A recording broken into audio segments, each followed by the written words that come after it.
Hello guys, ഇന്ന് രാവിലെ ചായയും ഉപ്മാവായിരുന്നു കേട്ടോ. ഉച്ചയ്ക്ക് നമ്മുടെ മാമ്പഴ പുളിശ്ശേരി കൂട്ടിയിട്ട് ഒരു ഊണം കഴിച്ചു. പിന്നെ ചക്ക ഇങ്ങനെ വറുത്ത് വെച്ചിരിക്കുകയാണല്ലോ, അപ്പോൾ ഇടയ്ക്ക് അത് കൊടുത്ത് കഴിക്കുന്നുണ്ടായിരുന്നു. വൈകുന്നേരം ഇപ്പോൾ അപ്പച്ചൻ്റെ കൂടെ വരന്തരപ്പള്ളിക്ക് ഒന്ന് ഇറങ്ങാമെന്ന് വിചാരിച്ചു. ഒരു കുട്ടി പർച്ചേസിങ് കേട്ടോ. അങ്ങനെ പുറത്തേക്ക് ഇറങ്ങിയപ്പോഴാണ് അധികം നല്ല മഴക്കാർ, കാറ്റും ഇടിവെട്ടൊക്കെ ആയിട്ട് ഇങ്ങനെ വന്നു. അങ്ങനെ നമ്മൾ ഈ മഴക്കാർ കണ്ട് നമ്മുടെ പയ്യാക്കരുടെ സ്വന്തം ഊബർ വിളിച്ചിട്ടാണ് പോണത്. നമ്മുടെ ഒരു കസിൻ ചേട്ടായുടെ വണ്ടിയാണ്. അപ്പോൾ നമ്മൾ വരന്തരപ്പള്ളിയിലേക്കൊരു കുട്ടി പർച്ചേസിങ്ങിനായിട്ട് അങ്ങനെ ഇറങ്ങി. അങ്ങനെ പെട്ടെന്ന് തന്നെ പർച്ചേസിങ്ങൊക്കെ കഴിഞ്ഞു കേട്ടോ. അപ്പോൾ എൻ്റെയും കഴിഞ്ഞു, അപ്പച്ചൻ്റെയും കഴിഞ്ഞു. അങ്ങനെ നമ്മളത് ഷോപ്പിലൊക്കെ കയറി ഷടപടയെന്ന് പർച്ചേസൊക്കെ കഴിഞ്ഞ് പുറത്തിറങ്ങിയപ്പോൾ മഴ ചെറുതായിട്ടൊന്ന് സ്റ്റാർട്ട് ചെയ്തായിരുന്നു കേട്ടോ. പിന്നെ വലിയ മഴ കിട്ടിയില്ല.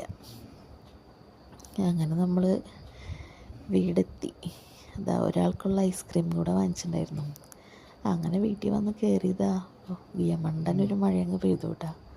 ഭാഗ്യം ഈ മഴയത്ത് പെട്ടെങ്കിൽ നനഞ്ഞ് കുളിച്ചേനെ.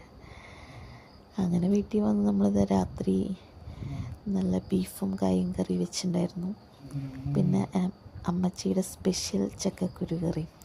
ഞാൻ ഈ കറി കൂട്ടിയിട്ടാണ് ഫുഡ് കഴിച്ചത്. അമ്മച്ചിയുടെ ഈ ചക്കക്കുരു കറി എനിക്ക് ഭയങ്കര ഇഷ്ടമാണ്.